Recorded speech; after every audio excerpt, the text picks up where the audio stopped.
ఒక్కొక్కసారి ఊరికే అలా అనుకుంటే డబ్బులు వస్తే బాగుంటుంది అనేసి అవుట్ ఆఫ్ ద బ్లూ డబ్బులు వస్తాయి. ఆస్తులు కొన్నాను, నా అప్పులు కోట్ల రూపాయల్లో ఉండే అప్పులు నేను తీర్చేసుకున్నాను, కార్ కొనడము, రాయల్ ఎన్ఫీల్డ్ కొనడం, వాట్ నాట్, నాకు ఏమి కావాలి, జ్యువెలరీ కావాలంటే జ్యువెలరీ, నేను ఏం అనుకున్నానో అవన్నీ కూడా అచీవ్ చేసి. Hello viewers, welcome back to our channel. ఈరోజు మనతో ఉన్నారు మ్యాజికల్ మంజుల గారు. మనీ మేనిఫెస్టేషన్ సిరీస్లో భాగంగా కొన్ని ఎపిసోడ్స్ చేయబోతున్నాం అనమాట. దానికి సంబంధించి 12 అవర్స్లో మనీ మేనిఫెస్ట్ చేయాలంటే ఎలా, అంటే ఈ రోజే అవసరం ఉంటే ఆ మనీ ఈ రోజే మనకు రావాలంటే ఎలా అనే విషయంపై మ్యామ్తో మాట్లాడదాం. Hi ma'am. నమస్తే విరాట్. మ్యామ్, ఇంట్రోలో చెప్పిన విధంగా కొంతమందికి ఈ రోజే మనీ అవసరం ఉంటుంది, లైక్ అది 24 అవర్స్ అని కూడా అనలేము. ఫర్ ఎగ్జాంపుల్ ఈవినింగ్ 6 లోపే నాకు మనీ కావాలి, ఈఎంఐ కట్ అవుతుందనో, లేకపోతే పలానా అర్జెన్సీ, లేకపోతే కొన్ని ఆఫర్స్ మీద కొన్ని ఇప్పుడు కొంటే బెటర్ అనే కొన్ని సిచ్యువేషన్స్ ఉంటాయి కదా. సో ఓవరాల్గా మనీ ఈ టైంలో కావాలి, ఒక 12 గంటలలోపు నాకు మనీ కావాలి అనే సిచ్యువేషన్స్ ఉన్నప్పుడు మనీని మనం ఎలా మేనిఫెస్ట్ చేయాలంటారు? ఓకే, వెల్, సో నేను చాలా మందికి ఈ టెక్నిక్ నేర్పించాను. అది చాలా ఎంత పవర్ఫుల్ అంటే మామూలు పవర్ఫుల్ కాదు.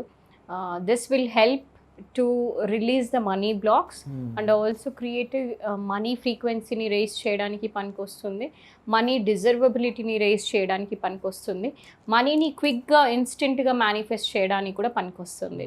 So this video is really powerful. So end వరకు కూడా చూడండి, అసలు ఏంటిని అర్థం చేసుకుంటాం. మెయిన్ థింగ్ ఈజ్ మనీ కొంతమందికి జీవితంలో చూశారు అంటే చాలా సులభంగా వస్తుంది, కొంతమందికి ఎంత కష్టపడినా రాదు, అవునా కదా. సో ఇలాంటి 2 సిట్యువేషన్స్ కూడా నేను అనుభవించాను విరాట్ నా లైఫ్లో. దాదాపు ఫర్ 25 ఇయర్స్ నేను చిన్నప్పటి నుంచి కూడా నాకు మనీ కష్టాలు అనేది చాలా ఉండేది. So even for few thousands కూడా నేను కష్టపడాల్సిన అటువంటి సిట్యువేషన్ వచ్చేది. నేను ఎన్ని బిజినెస్లు చేసినా, ఎన్ని జాబులు చేసినా వచ్చిన డబ్బులు అసలు ఉండేది కాదు, అసలు టైంకి డబ్బులు ఉండేది కాదు.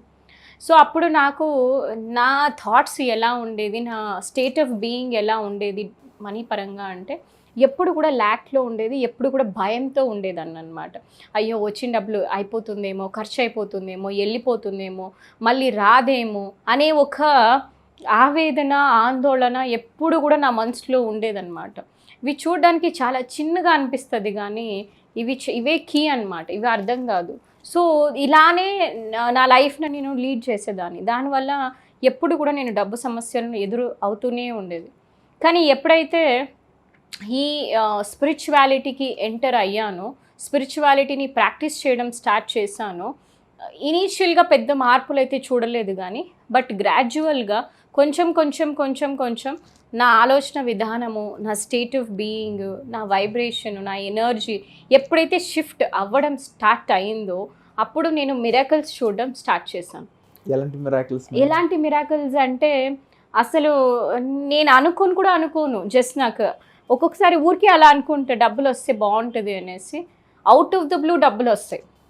అవుట్ ఆఫ్ ద బ్లూ డబ్బులు రావడము, నేను తర్వాత ఆస్తులు కొన్నాను, నా అప్పులు కోట్ల రూపాయల్లో ఉండే అప్పులు నేను తీర్చేసుకున్నాను, తర్వాత కార్ కొనడము, రాయల్ ఎన్ఫీల్డ్ కొనడం, వాట్ నాట్, నాకు ఏమి కావాలి, జ్యువెలరీ కావాలంటే జ్యువెలరీ, నేను ఏం అనుకున్నానో అవన్నీ కూడా అచీవ్ చేశాను Virat. So I don't have any నాకు ఇది ల్యాక్ ఉంది అనేటువంటి ఆలోచన అయితే నాకైతే లేనే లేదు. ఇప్పుడు కూడా అంతే, మనీ నాకు ఎంత ఈజీగా ఫ్లో అవుతుంది అంటే త్రూ మెనీ సోర్సెస్, ఒక్క సోర్స్ అనేది కాదు.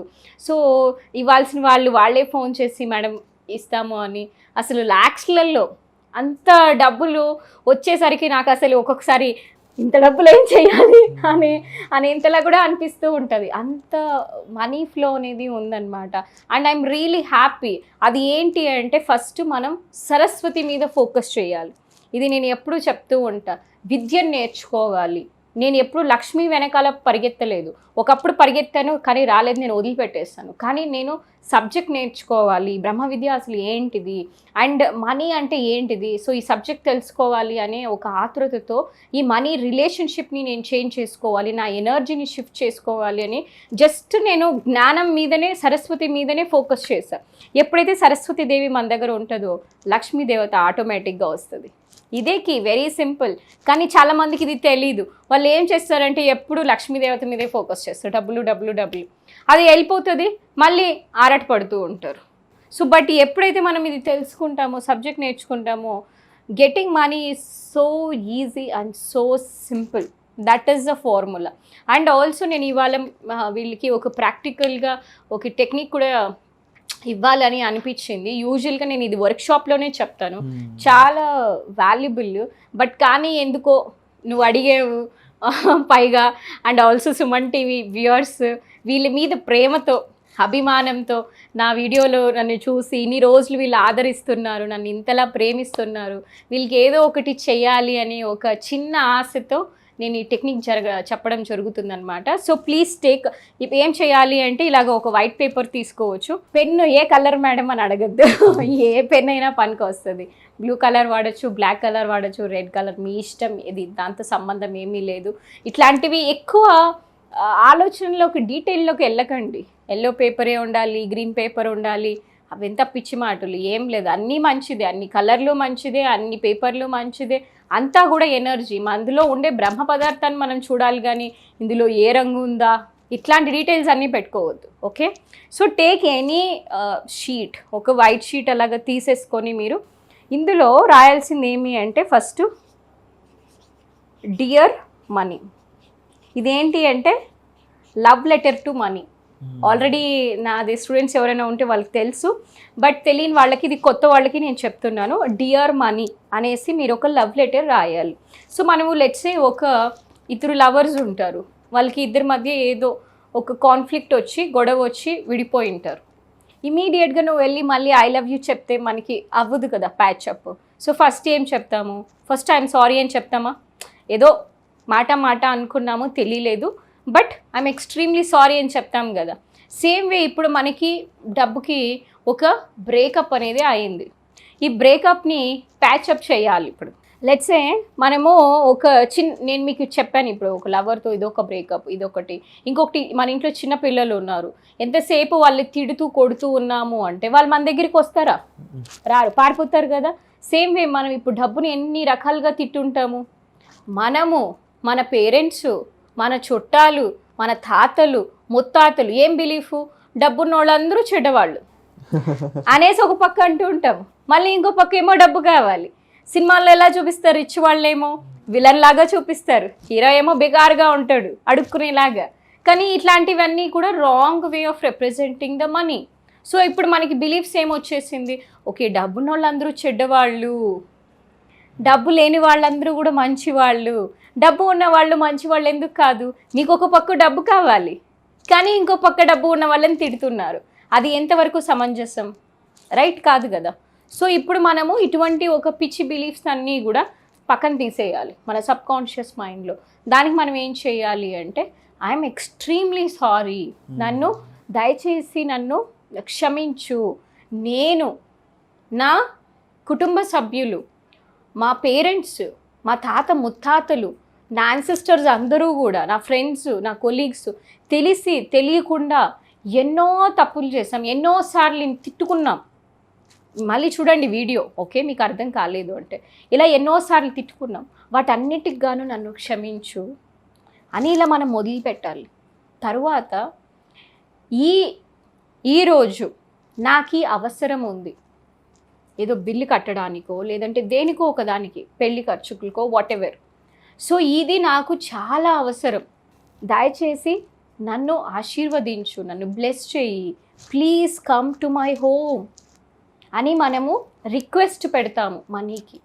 సో ఎప్పుడైతే ఈ విధంగా మనము ఫస్ట్ ఇలాగా రిక్వెస్ట్ చేసి సారీ చెప్పి తర్వాత ఈ అవసరం ఉంది అని మనం క్లియర్గా డెమాన్స్ట్రేట్ చేస్తామో అప్పుడు డబ్బు ఎందుకు రాదు నువ్వు చెప్పు. అండ్ మోర్ ఓవర్ మ్యామ్, ఇలాంటి టెక్నిక్స్ చేయడం అనే కాదు, చేసినప్పుడు వాళ్ళ బిలీఫ్ సిస్టమ్, సంకల్పం అనేది చాలా ఇంపార్టెంట్ అని మీరు చాలాసార్లు చెప్పారు. అండ్ ఇప్పుడు కూడా ఐ థింక్ మీరు అడిగిన క్వశ్చన్కి అదే సమాధానం అనుకుంటున్నాను. చేసినప్పుడు ఆ సంకల్ప బలం అలా ఉందంటే కన్ఫర్మ్ రిజల్ట్ అయితే వస్తూ ఉంటుందని మీ ద్వారా కానీ అలాగే మీరు ట్రైన్ చేసిన స్టూడెంట్స్ ద్వారా మాకు ఒక ఐడియా ఉంది. బట్ ఆ బిలీఫ్ సిస్టమ్ని బిల్డ్ చేసుకోవడం అనేది ఒక బిగ్ థింగ్ అన్నమాట. ఎందుకంటే అది వీడియో ద్వారానో లేకపోతే ఒక యూనో ఒక ఫోన్ కాల్ ద్వారా అయిపోయే విషయం కాదు. బిలీఫ్ సిస్టమ్ అనేది ఎంత పెద్ద అంటే ఒక 100 మంది కలిసి పందిని గుర్రం అంటే గుర్రం అయిపోయేది అంత టైప్ ఉంటుంది అనమాట. ఎందుకంటే మెంటల్ గా యూనో అయిపోద్దని అర్థం కాదు, బట్ ఇఫ్ దే బిలీవ్ వాళ్ళ మైండ్ లో అదే రన్ అవుతుంది. సో అలా బిలీఫ్ సిస్టమ్ మార్చే విధంగా మీరు నెక్స్ట్ ఎలాంటి స్టెప్స్ తీసుకోబోతున్నారు? ఎస్. సో ఇదొక టెక్నిక్ వాళ్ళు ఫాలో అవ్వచ్చు, దీనివల్ల చాలామందికి రిజల్ట్ వచ్చింది. ఇన్ కేస్ అయినా కూడా మాకు అర్థం కావట్లేదండి, అయినా కూడా మాకు రిజల్ట్స్ రావట్లేదు, మా నమ్మకాలు అంత హై స్థాయిలో లేదు అనుకునేటప్పుడు మనకి వేరే ఆప్షన్ ఏం లేదు. So they should enrol for my programmes, అదొక్కటే ఉంది. సో మనకి వర్క్షాప్స్ వస్తున్నాయి, సోల్ మేనిఫెస్టేషన్ వర్క్షాప్ అని హైదరాబాద్లో 15వ తారీఖు అక్టోబరు. సో దానికి రిజిస్టర్ అవ్వచ్చు. అఫోర్డబుల్ ప్రైజెస్, చాలా రీజనబుల్ ప్రైజెసే ఉంటుంది. తర్వాత ఆన్లైన్ వర్క్షాప్స్ ఉంటుంది, వాళ్ళు కావాలంటే తీసుకోవచ్చు. ఎందుకంటే మన దగ్గర హెల్త్ మాస్టరీ ఉంది, రిలేషన్షిప్ మాస్టరీ ఉంది, మనీ మాస్టరీ ఉంది, జాబ్ మాస్టరీ, బిజినెస్ మాస్టరీ, ఇలా ఎన్నో డిఫరెంట్ కోర్సెస్ అన్నీ కూడా నేను డిజైన్ చేశాను. ఎందుకు అంటే వీళ్ళ ఒక్క అవసరాలు తీర్చడాని కోసమే. సో వాళ్ళకి ఏది నచ్చుతుందో అలాగా తీసి మన టీంతో మాట్లాడుకొని తీసుకోవచ్చు అనమాట. And if anybody wants personal, okay నాకు హ్యాండ్ హోల్డ్ కావాలి, మేడం దగ్గర పర్సనల్గా నేర్పించుకోవాలి అనుకున్న వాళ్ళు ఆన్లైన్ కావచ్చు, ఆఫ్లైన్లో కావచ్చు, మనకి బంజారా హిల్స్ ఆఫీస్కి వచ్చి వాళ్ళు నేర్చుకోవచ్చు. Wonderful ma'am. తప్పకుండా వాళ్ళు మీరు చెప్పిన విధంగా జర్నీ ట్రావెల్ చేయాలని నేను మనస్ఫూర్తిగా కోరుకుంటున్నాను. Thank you so much. Thank you.